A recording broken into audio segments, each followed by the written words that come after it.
Assalamualaikum warahmatullahi wabarakatuh. Selamat datang di Santri News Cilegon. Baik sahabat-sahabat yang dirahmati Allah Subhanahu wa taala. Kali ini Bung Opik akan podcast bersama orang yang luar biasa, pengabdian di masyarakat melalui wadah Ansor. Beliau adalah ketua pimpinan cabang dari Gerakan Pemuda Ansor Kota Cilegon. Sapaan akrabnya biasa dipanggil adalah Gus Alek. Nama aslinya adalah Soleh Safi. Baik sahabat-sahabat, nanti podcast bersama Gus Alek, kita akan sama-sama bincang-bincang mengenai tentang memaknai kemerdekaan untuk kaum muda hari ini. Karena kata merdeka sudah tidak asing lagi, bahwasanya kemerdekaan itu sudah diraih oleh bangsa Indonesia.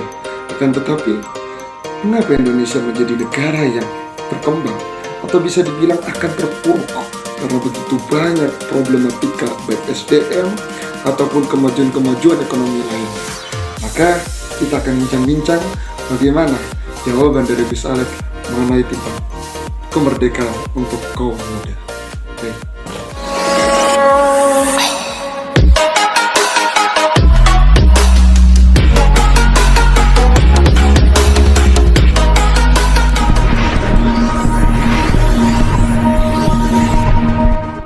Assalamualaikum warahmatullahi wabarakatuh. Waalaikumsalam warahmatullahi wabarakatuh. Hamdan wa syukronillah amma ba'du.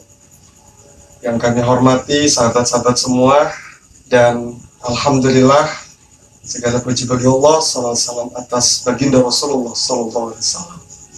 Kali ini Bung Opik bersama orang yang luar biasa sekali sahabat-sahabat semua. Beliau adalah pimpinan dari cabang Gerakan Pemuda Ansor Kota Cilegon. Biasa panggilan nama akrabnya adalah Gus Alek. Kita akan berbincang-bincang bersama Gus Alek, pimpinan dari Gerakan Pemuda Ansor Kota Cilegon, apa yang dibutuhkan untuk bangsa, agama, dan negara. Terima kasih Bung Opik ya. Sahabat-sahabat semuanya di seluruh tanah air. Assalamualaikum warahmatullahi wabarakatuh. Waalaikumsalam. Leluhur kita dulu itu berproses untuk kemerdekaan itu luar biasa. Tidak hanya tenaga, pikiran, bahkan darah pun. Jadi sayang kalau kemudian kemerdekaan itu kita sia-siakan. Makanya saya himbau pada seluruh pemuda ya di bawahnya remaja juga, supaya kita bisa lebih meresapi apa sih makna kemerdekaan yang diraih oleh pejuang-pejuang leluhur kita waktu itu.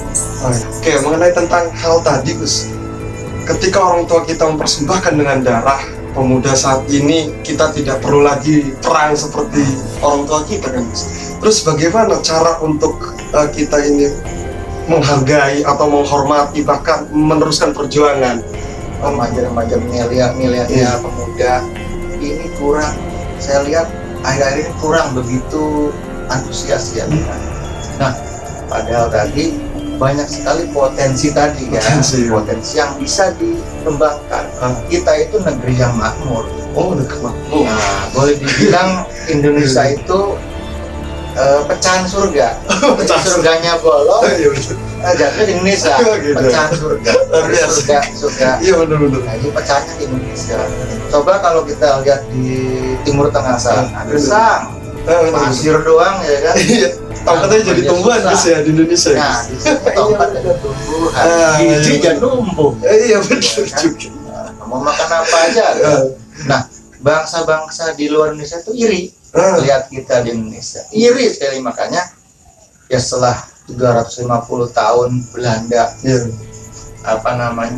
menguasai Indonesia, bukan hanya Belanda, kayak Portugis lah ya, Portugal, Inggris itu kan. Nah, hari ini negara-negara, bukan hanya negara barat, negara timur juga iri. Dan Indonesia itu boleh dibilang lahan yang empuk Seksi banget digarap, gitu. seksi Iya banget. benar. Betapa ruginya kita lahir di tempat yang subur, yang makmur, tapi tidak bisa manfaatkan potensi yang ada di Iya.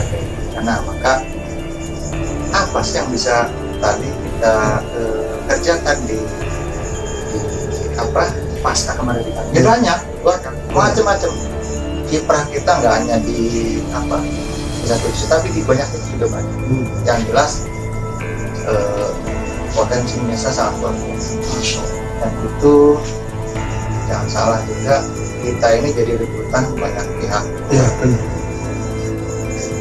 Bagus, luar biasa sekali bahwasanya Indonesia ini banyak potensi sahabat-sahabat semua, baik alam, baik itu SDM yang ada di Indonesia Gus ya. Iya. Perjuangan kemerdekaan seperti Mbah Hasyim Asy'ari kalau dari Nahdlatul Ulama, atau dari barisan pejuang-pejuang kemerdekaan kayak Bung Tomo, Bung Karno, Bung Hatta gitu Gus. Apa yang bisa kita kerjakan gitu Gus sebagai generasi pemuda gitu Gus? Yang pertama, ayo mari kita renungi dulu ya. Ya mungkin di pemerintahan upacara. Iya. Nah di kita juga ya bisa upacara ya, teman-teman Banser ya, atau teman-teman yang lain lagi kita ajak upacara. Upacara itu bukan nyembah ya. Upacara itu mengenang, Iya benar. mengenang perjuangan para leluhur kita yang Iya. mengenang, bukan nyembah ya. Iya, Jadi betul. saya sampaikan. Karena banyak hari ini yang wah upacara bendera nggak penting. Nah ini kalau penting ini Bisa jadi bid'ah nanti Gus. karena nggak penting Iya tadi. juga. Padahal tadi kita itu oke lah, kita di zaman kita nih masih mengenang kan gitu. Anak-anak kita nanti kehilangan obor, kehilangan penerang lah ya. Dulunya gimana sih? Nah, maka dari kita nih yang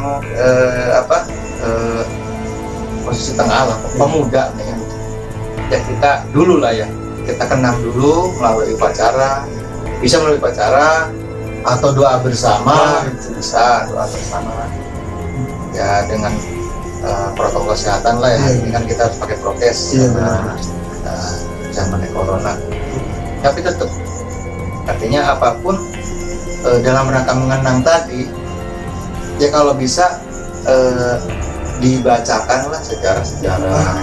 Kita cerita itu kalau di Ancol manakibnya lah gitu ya. Kalau dibaca tuh ya, baca sejarahnya ini Soekarno sampai hari ini, para pejuang tadi Bung Tomo itu siapa sih? Betul.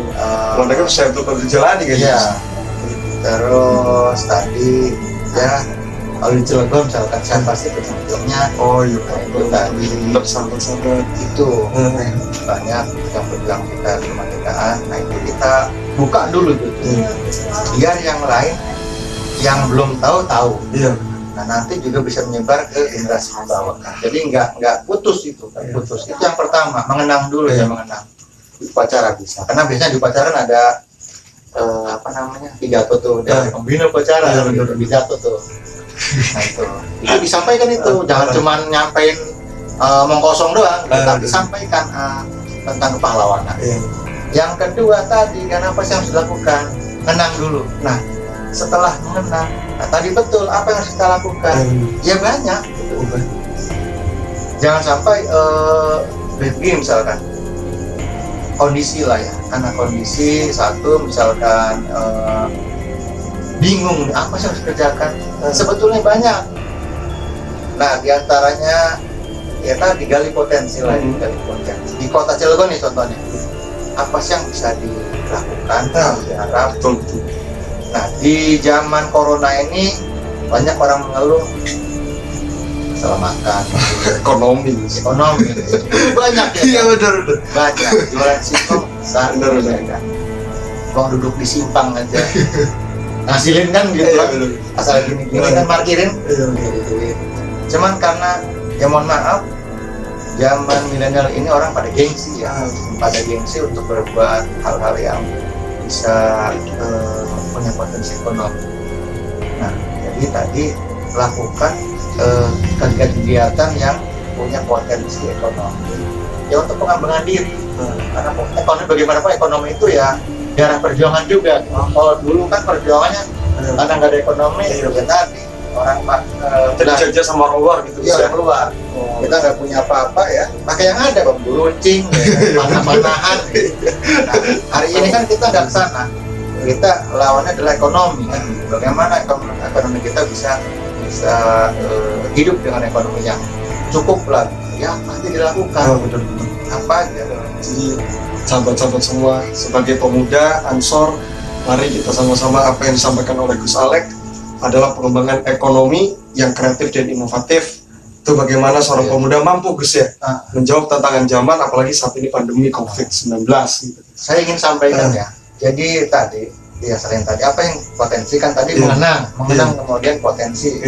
Nah yang ketiga, jangan malu. Iya. Jangan malu.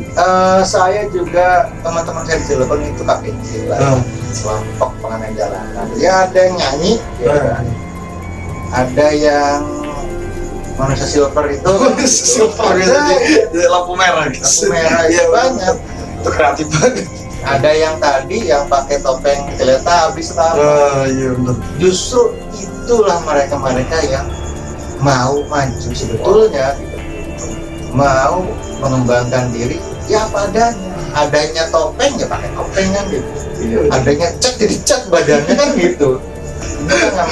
Nah ini yang saya lihat orang seperti itu dikit. Ya entah motivasinya apa, tapi secara kasat mata mereka itu teman-teman itu adalah orang yang nggak malas. Itu dulu nggak malas. Dia melakukan sesuatu yang tidak harus diharapkan apa sih nanti impulsif buat kita. Iya. Yang penting apa yang bisa dilakukan kerjakan gitu. Iya. Benar. Ya secara ekonomi ya mungkin mereka buat makan. Iya pasti.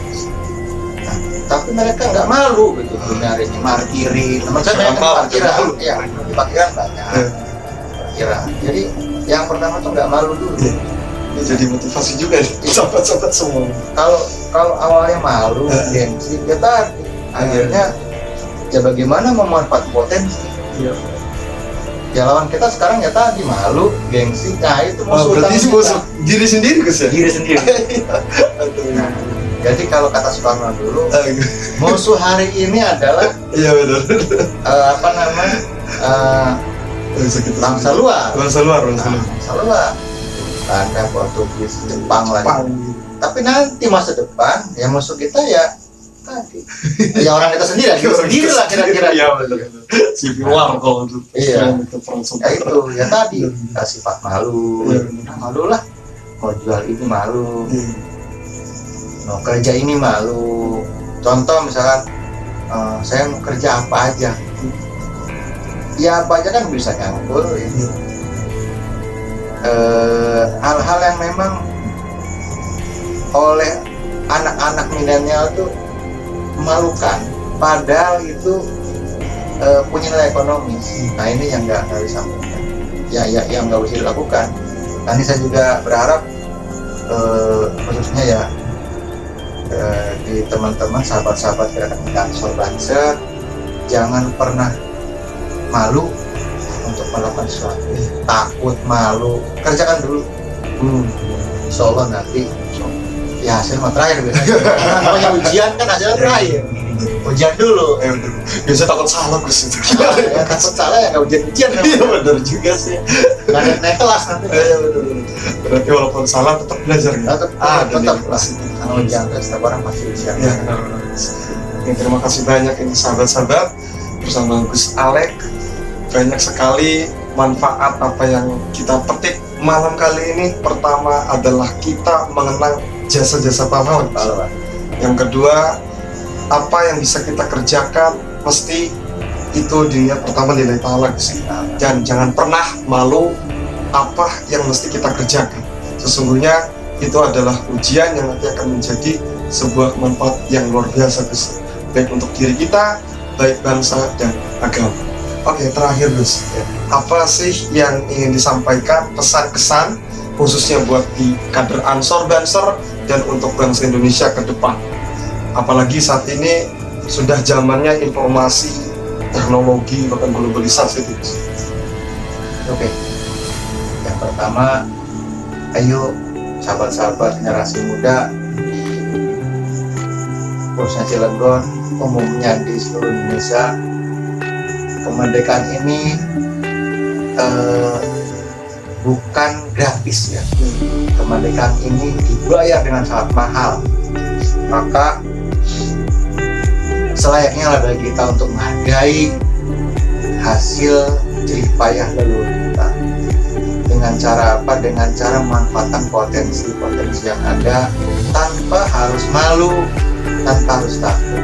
Karena setiap kita pasti akan menemui yang insya Allah itu akan membuat kita naik kelas. Terima kasih Gus, sahabat-sahabat semua yang berbahagia. Alhamdulillah kita sampai di terakhir kali ini ngobrol santai bersama Gus Alek. Nama aslinya siapa sih Gus? Oke, Bapak Soleh Syafei. Udah punya anak ya? Banyak. Tambah istri kayaknya. Anak geologis banyak. Ya, benar. Oke, itulah guys. Terima kasih banyak. Semoga sehat selalu Gus, Amin, amin. panjangkan umurnya, dimudahkan segala rezekinya. Dan saya Bung Opik bersama Gus Alek, pimpinan cabang Gerakan Pemuda Ansor Kota Cilegon, mengucapkan terima kasih. Wallahu muwaffiq ila aqwamit thoriq. Wassalamualaikum warahmatullahi wabarakatuh.